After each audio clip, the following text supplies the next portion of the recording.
motherfucker. Money be green. Money feel like money. That shit look green to you?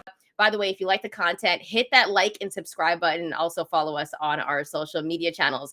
All right, we're going to move over to the first PBC card on Amazon. Let's start off with the main event, because this wasn't supposed to be the main event, Bryan. Tim Tszyu is a minus 550 straight up on the money line against Sebastian Fundora, who is a plus 380. Now they're fighting for titles, which makes it a little bit more interesting, but no Keith Thurman, because I believe he had a bicep injury pulled out. And the way they announced it was like, yo, Keith Thurman's not fighting. He's got an injury, but now we're going to slip in Sebastian Fundora. Your thoughts on this bout, Bryan? And then how are you betting it? Even though Bryan Mendoza, I believe, is on the same card. Bryan Mendoza, who knocked out Sebastian Fundora.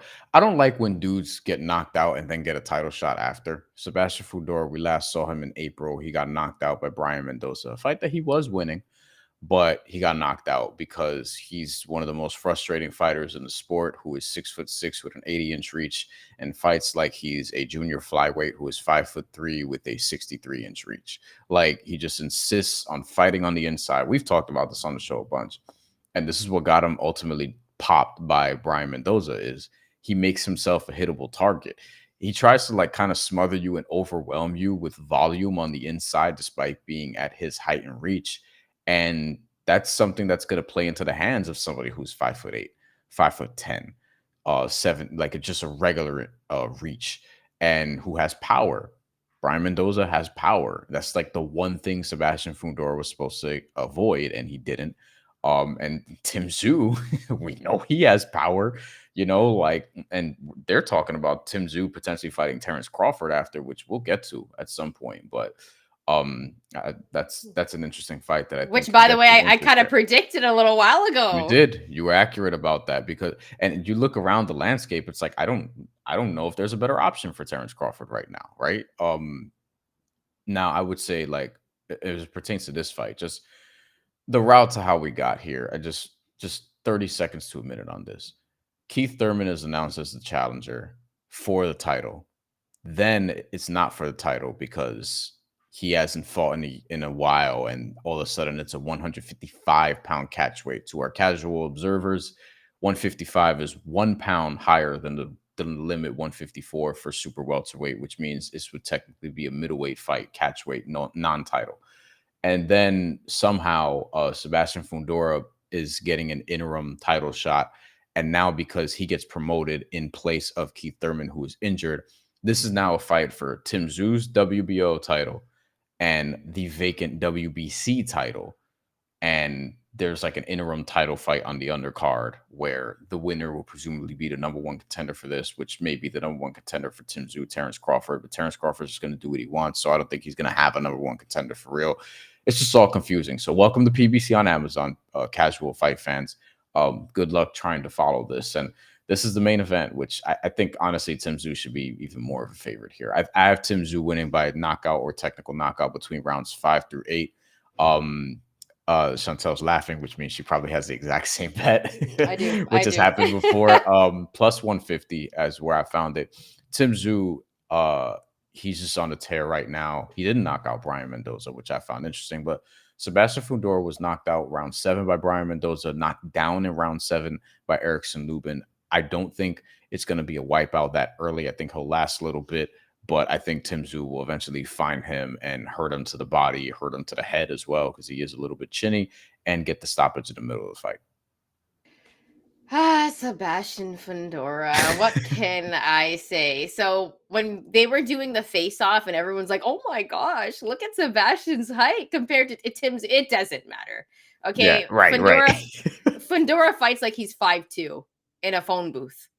You know, he doesn't use his size, he doesn't use his distance, and it just comes off as stupid. Now, I understand it's a style that he's going for, and he wants to be the aggressor, and he wants to come forward, and he wants to be, you know, a high volume guy, and that's how he fights. But when you're doing that against power punchers, you're going to get hit and you're going to get on your ass. And that's exactly what happened against Mendoza, because like Bryan said, that was the one thing that Bryan Mendoza had. And Tim Tszyu was training with Bryan Mendoza during this fight. I believe they were sparring and whatnot. So if everyone's wondering, well, why isn't Tim Tszyu fighting Bryan Mendoza? Because Bryan Mendoza knocked out Sebastian Fundora. Well, listen, he's been training with Bryan Mendoza. Didn't really make any sense. Also, Sebastian Fundora, he needs to have a good performance in this fight, because at one point we were, not me, but there were a lot of people saying that Sebastian Fundora, and it's not a hit on Sebastian. I just don't understand how you can be 6'6" and fight like you're my height. Yeah, 5'2". right, Like right. it doesn't make any sense to me, and it's frustrating as a longtime boxing fan. Like on the couch, like, what are you doing? Like, like yelling at the TV because it's so frustrating, and he gets hit a lot. So imagine being 6'6", not using your size and distance, fighting a guy with power, getting hit a lot. And he could easily like stick and move, use his length, use his reach, but he doesn't. And against Tim Tszyu, a guy that has real power, like Tim Tszyu has real power, and he has a chance on a national stage, which this is the first pay-per-view on PBC. So obviously in Australia, it's going to do his thing. In the UK, it's going to do his thing, because I think Tim Tszyu's name holds a little bit in both those places. But for him to do it, on an American stage, I think that's huge for a guy like Tim Tszyu.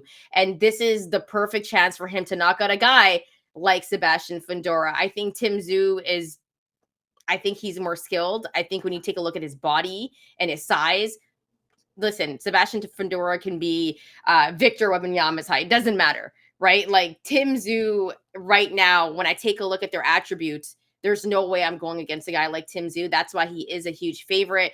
And listen, I don't have much else to say except for I hope we see a different Sebastian Fundora. I'm going to go with Tim Tszyu to win in rounds 5 through 8 at plus 150. Some people don't even think it's going to go past the 6th round. Like Sebastian Fundora. I thought about 1 through 6. I thought about it. And listen, it's no disrespect. It's just, I think it's the fight style. Styles make fights. In Tim Tszyu, he's got the power. He's motivated. He's bigger. He's going to be at the same time, Sebastian's going to be coming forward to fight him in a telephone booth, which will make no sense to you. But Tim Tszyu is going to be coming forward to try to cut off the ring, landing body shots, landing combos. And I think Sebastian Fundora is going to be dropped on his ass, like how he was against Bryan Mendoza. So that's how we're betting the fight here at the Mandatory. We want to know how you're going to be betting this fight.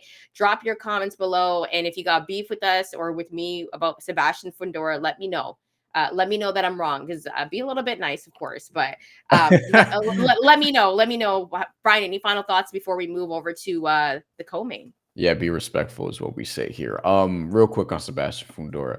If he does come out and he's popping his jab early and using his range and his reach and his distance, I may live bet him after like round 2. Yeah, because the odds would be crazy. And if he does that, I will be impressed. Yeah. Because the thing is, Sebastian Fundora is actually skilled. He has great attributes. I just don't like his fight style. That's all it really is. Yeah, for the height, it just doesn't make a ton of sense, because like you would think, okay, because you're so good at pressuring on the inside, when guys are starting to get overwhelmed by that pressure and they actually start to create some distance, it still benefits Sebastian Fundora because he has that reach where he's able to tag them from the outside too.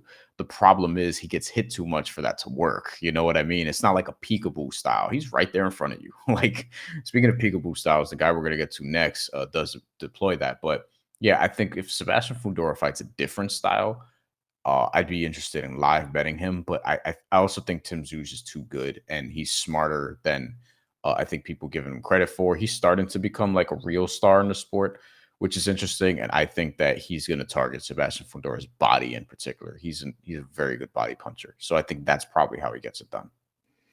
And here at the Mandatory, we want to know how you're going to be betting this fight. Drop your slips below. Also leave comments. Interactive show, of course, here at the Mandatory.